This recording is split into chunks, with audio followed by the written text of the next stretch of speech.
Chapter था, अच्छा लगा पढ़ करके, है ना? Good chapter, very beautiful. अब ये चैप्टर आप घर पे पढ़ सकते हो, थोड़ा इसकी रीडिंग करेंगे ऐसे घर पे जाकर के आप सारे, और साथ ही साथ रिकॉर्डिंग भी सुन सकते हो। फिलहाल हम आगे बढ़ेंगे। आप चैप्टर 9 स्टार्ट करेंगे। भगवान यहीं से स्टार्ट करेंगे कि इस प्रकार से व्यक्ति जो है, जो व्यक्ति भगवान की शुद्ध भक्ति कर रहा है, उसे इन सब का फल मिल जाता है, यज्ञ दान तपस्या इन सब का फल मिल जाता है। ठीक है, अब भगवान इसी चीज को आगे एलैबोरेट करेंगे और थोड़ा और डिटेल के अंदर आगे बताएंगे। तो क्या बता रहे भगवान यहाँ पे? टेक्स्ट 1 चैप्टर नंबर 9, परम गुह्य ज्ञान, चैप्टर का नाम है। श्री भगवानुवाच इदं तु ते गुह्यतम प्रक्षाव्यम सूयवेद ज्ञान विज्ञानमस्तिज्ञम यज्ञात्वा मोक्षसे शुभात्। कह रहे हैं the supreme personality of God had said, क्या बोले?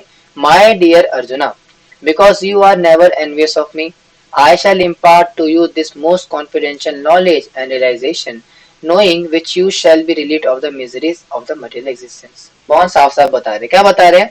श्री भगवान ने कहा, क्या कहा? हे अर्जुन, चूंकि तुम मुझसे कभी ईर्ष्या नहीं करते। तो अर्जुन क्या, भगवान कह रहे अर्जुन को कि अर्जुन, क्योंकि तुम मुझसे ईर्ष्या नहीं करते, पहले बता दिया कि ईर्ष्या नहीं करनी है। अगर कोई व्यक्ति भगवान से ईर्ष्या करता है, भगवान में विश्वास नहीं रखता, भगवान में आस्था नहीं रखता, भगवान और भगवान के पास से, भगवान की लीलाओं से ईर्ष्या करता है, वो व्यक्ति इस चैप्टर के आगे ना बढ़े। भगवान ने साफ साफ बोल दिया आगे, यानी कि जो मुझसे ईर्ष्या नहीं करता, क्योंकि अर्जुन ईर्ष्या नहीं करते, इसीलिए मैं तुम्हें परम गुह्य ज्ञान तथा अनुभूति बतलाऊंगा, इसीलिए मैं तुम्हें परम गुह्य ज्ञान देने वाला हूँ। इसलिए अगर आप भी भगवान से ईर्ष्या करते हो तो अभी क्लास होकर जा सकते हो, आपके लिए किताब आगे नहीं है। लेकिन अगर आप भगवान से ईर्ष्या नहीं करते, भगवान से प्रेम करते तो आगे बढ़ेंगे। ठीक है, तो अर्जुन भी करते थे भगवान से प्रेम, भगवान से ईर्ष्या नहीं करते थे, तो भगवान ने भी क्या करा, उनको ये परम गुह्य ज्ञान बतलाया, जिसे सुनकर तुम संसार के सारे क्लेशों से मुक्त हो जाओगे। और इसको सुनने के बाद क्या होगा अर्जुन का? सारे प्रकार के जो क्लेश है संसार के, आदि दैविक, आदि भौतिक, आदि आध्यात्मिक, ये तीनों प्रकार के क्लेश क्या होंगे? समाप्त हो जाएंगे। इन तीनों प्रकार के क्लेश क्या होंगे? नष्ट हो जाएंगे, अगर कोई व्यक्ति भगवान जो आगे ज्ञान देने वाले इसका पालन करता है तो। और वो क्या ज्ञान दे रहे भगवान यहाँ पे? ये है कि राज विद्या राजगुह्यम पवित्रमिदमुत्तमं प्रक्षावागयं धर्म्य सुसुखं गतमव्ययम्। This knowledge is the king of education, the most secret of all secrets. It is the purest knowledge, and because it gives direct perception of the self by realization, it is the perfection of religion. It is everlasting and it is joyfully performed. क्या कह रहे भगवान यहाँ पे? कि वह ज्ञान सब विद्याओं का राजा है, यानी कि वो ज्ञान जो मैं भी आपको देने वाला हूँ आगे, वो क्या है? किंग ऑफ नॉलेज, सारी विद्याओं में राजा है। जिस प्रकार से फलों का राजा आम होता है, उसी प्रकार से सारे वैदिक शास्त्रों का, हर प्रकार के ज्ञान का जो राजा है वो ये ज्ञान है जो कि भगवान अभी आगे देने वाले हैं, जो समस्त रहस्य में सर्वाधिक गोपनीय है।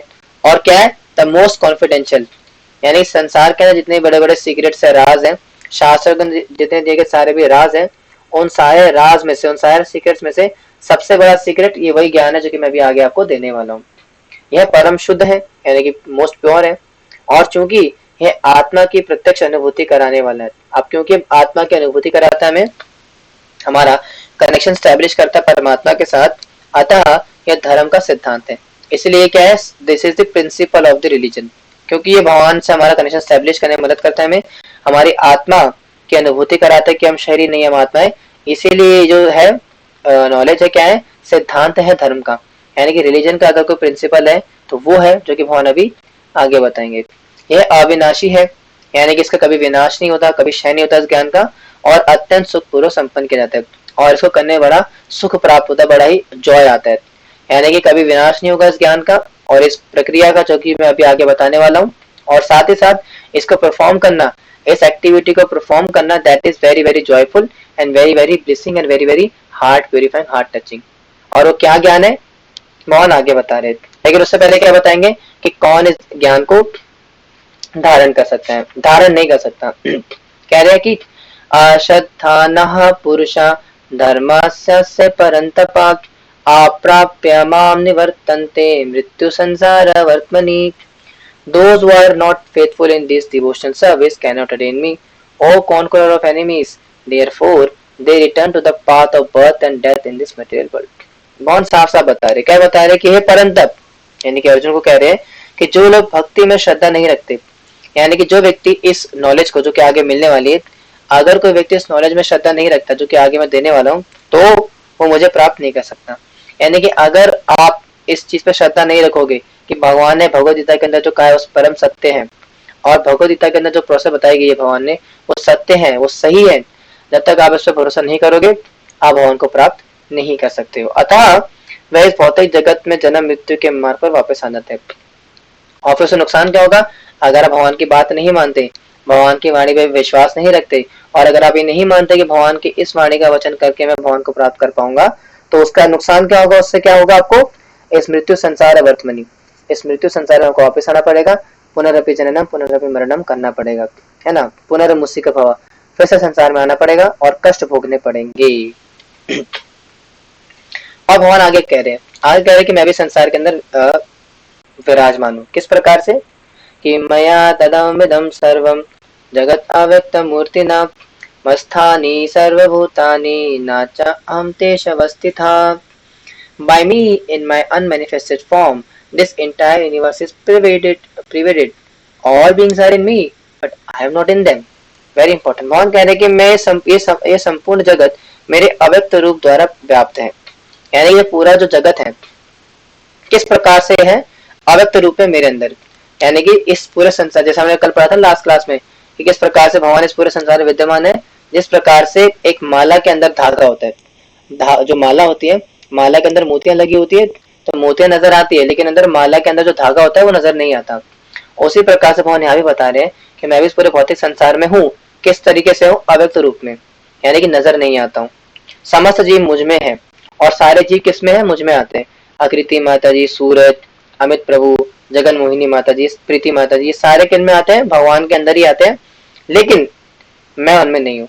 यानी कि सारे जीव आत्मा, सारे लिविंग एंटिटीज मेरे अंदर समाहित है, लेकिन मैं किसके अंदर नहीं हूँ, किसके अंतर्गत नहीं आता हूँ।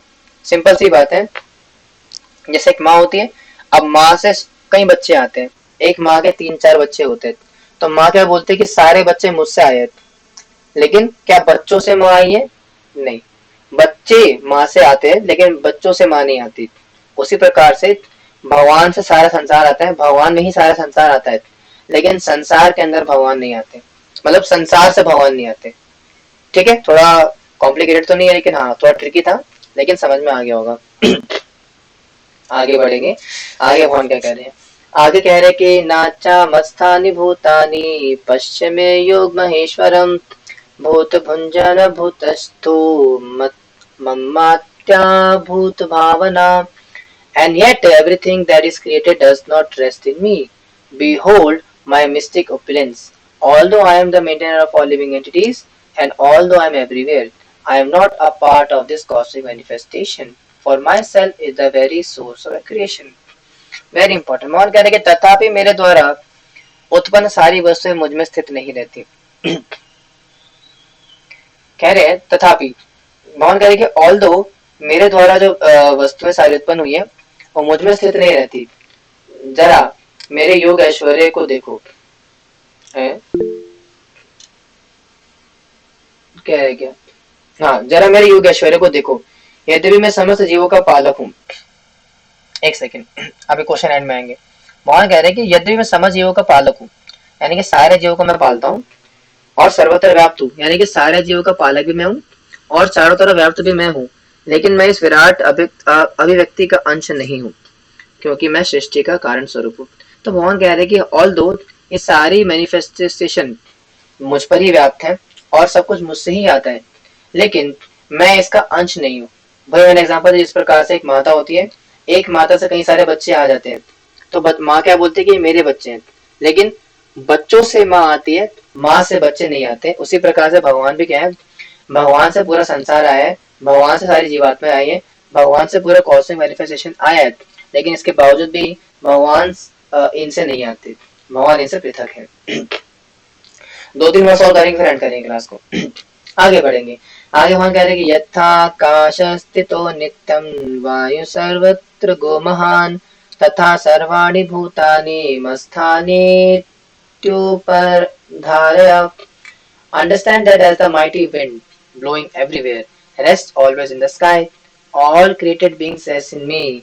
अब आगे भगवान कह रहे हैं कि जिस प्रकार सर्वत्र प्रवाहमय प्रलय वायु सदैव आकाश में स्थित रहती है, यानी जिस प्रकार से आकाश में वायु है, हमारा जो आसमान तो वायु होती है ना, आपने देखा होगा हवा बहती है, तो जिस प्रकार से पूरे आसमान में वायु होती है और चारों तरफ विद्यमान होती है, यानी कि आकाश बहुत बड़ा है, चारों तरफ फैला हुआ है, जिस प्रकार से चारों तरफ जो हमारा आकाश फैला हुआ है, तो सर्वत्र फैले हुए आकाश में जिस प्रकार से वायु फैली होती है, उसी प्रकार समस्त उत्पन्न प्राणियों को मुझ में स्थित जानो। उसी प्रकार से तुम क्या समझो कि सारे प्राणी मुझ में स्थित हैं। कैसे? जिस प्रकार से पूरे आकाश में वायु विद्यमान होती है, वायु पूरे आकाश में फैली होती है, उसी प्रकार से तुम ये समझो अर्जुन कि सारे जीवात्मा, सारे प्राणी मुझ में स्थित रहते हैं, जिस प्रकार से आकाश में वायु होती है। ठीक है, भगवान एग्जाम्पल दे रहे हैं किस चीज के? अपनी ऑल परवेडिंग नेचर का, कि मैं हर जगह व्याप्त हूँ। आगे बढ़ेंगे। आगे भगवान क्या कह रहे हैं? आगे कह रहे कि सर्वभूतानि कौन्तेय प्रकृतिं यान्ति मामिकम् कल्पक्षे पुनस्तानि कल्पादो वृश्चिहाम्यहम्। O son of Kunti, at the end of the millennium, all material manifestations enter into my nature, and at the time and the beginning of another millennium, by my potency I create them again. Krishna तो बहुत साफ साफ एक बात declare कर रहे हैं। क्या कह रहे हैं कि हे कुंती पुत्र, कल्प का अंत होने पर सारे प्राणी मेरी प्रकृति में प्रवेश करते हैं, यानी जिस प्रकार से कल्प का अंत होता है। अब कल्प क्या होता है? बेसिकली एक तरीके का पैरामीटर है, एक तरीके का समय को नापने की इकाई है। ठीक है, जिस प्रकार से हम बोलते हैं कि एक युग बीत गया, 100 साल बीत गए, 100 साल चले गए, 200 साल बीत गए, उसी प्रकार शास्त्रों के अंदर अलग अलग तरीके होते हैं बताने के युगों को लेकर के। ठीक है, तो वैसे कल्प होता है, कल्प बेसिकली कुछ लाख सालों का होता है। ठीक है, तो वैसे क्या बता रहे भगवान कि सारे कल्प अंत होने पर, जब एक कल्प का अंत होता है तो सारे प्राणी मेरी प्रकृति में प्रवेश करते हैं, कि मेरे अंदर प्रवेश कर जाते हैं, और अन्य कल्प के आरंभ होने पर मैं उन्हें अपनी शक्ति से पुनः उत्पन्न करता हूँ। और जब अगले कल्प का आरंभ होता है, यानी जब अगला कल्प आता है, तो क्या करता है? मैं दोबारा से उनको पुनः प्रकट करता हूँ। उसी प्रकार से जिस प्रकार से ब्रह्मा जी ने कहा था ना पहले कि ब्रह्मा जी का जब दिन होता है तो सारे प्राणी व्यक्त हो जाते हैं, और जब ब्रह्मा जी की रात होती है तो सारे प्राणी अव्यक्त हो जाते हैं। और उसी प्रकार से भगवान भी यहाँ पे बता रहे हैं कि जब क्या होता है, एक कल्प का अंत होने वाला होता है, यानी कि जब एक कल्प अपने आखिर समय पर होता है, तो सारे प्राणी क्या होते हैं? मेरे अंदर प्रवेश कर जाते हैं, मेरी प्रकृति में प्रवेश कर जाते हैं। और वैसे ही जब कल्प का आरंभ होता है, यानी जब एक नए कल्प का प्रारंभ होने वाला होता है, तो मैं दोबारा क्या करता हूँ? सारे जीवात्मा को पुनः जीवित कर देता हूँ, पुनः व्यक्त कर देता हूँ। तो बेसिकली जब किसी कल्प का अंत होने वाला होता है, तो सारे प्राणी, सारे जीवात्मा, पूरा भौतिक संसार भगवान की ही प्रकृति में अव्यक्त हो जाता है, और जब दूसरे कल्प की शुरुआत होती है तो सारी जीवात्माएं, सारा भौतिक जगत भगवान दोबारा व्यक्त कर देते हैं। ठीक है, and the last verse of today, फिर इसके बाद हम कल करेंगे चैप्टर टेक्स्ट नंबर 8। क्या कह रहे भगवान यहाँ पे? कह रहे कि प्रकृतिं स्वाम विष्टभ्य विसृजामि पुनः पुनः भूतग्रामं विमं कृत्स्नम् अवश्यं प्रकृतिर्वशात्। The whole cosmic order is under me. Under my will, it is automatically manifested again and again, and under my will, it is annihilated at the end. कह रहे हैं कि संपूर्ण विराट जगत मेरे अधीन है, यानी जो पूरा भौतिक संसार है, जो पूरा भौतिक जगत है, ये किसके अधीन में है? मेरी अध्यक्षता में कार्य करता है, मेरे ही कंट्रोल में कार्य करता है, मेरे ही नियंत्रण से चल रहा है, चलायमान है। वह मेरी इच्छा से बारंबार स्वतः प्रकट होता रहता है, और जब मैं इच्छा करता हूँ, जब मैं डिजायर करता हूँ, जब मेरी इच्छा होती है, मेरा मन करता है या मुझे अच्छा लगता है, मेरी इच्छा होती है, तो क्या होता है? संसार प्रकट हो जाता है, संसार अस्तित्व में आता है। और जब मेरी इच्छा होती है तो मैं सदा इसे नष्ट कर देता हूँ, और जब मेरी इच्छा होती है इसको नष्ट कर देना तो नष्ट कर देता हूँ। यानी कि बहुत स्वतंत्र ईश्वर है, स्थापित करे इस बात को कि जब भगवान, सारे संपूर्ण जगत किसके अधीन है? भगवान के अधीन है। यानी कि जब भगवान की इच्छा करेगी जगत को प्रकट कर देंगे, और जब भगवान की इच्छा करेगी तो जगत को विनाश कर देंगे, जगत का विनिष्ट कर देंगे। ठीक है जी, तो आज के लिए इतना रखते हैं, इसके आगे से हम इसको कल करेंगे और इस चैप्टर को फिनिश करने का प्रयास करेंगे, कि अगर हो पाता है तो अच्छी बात है। ठीक है।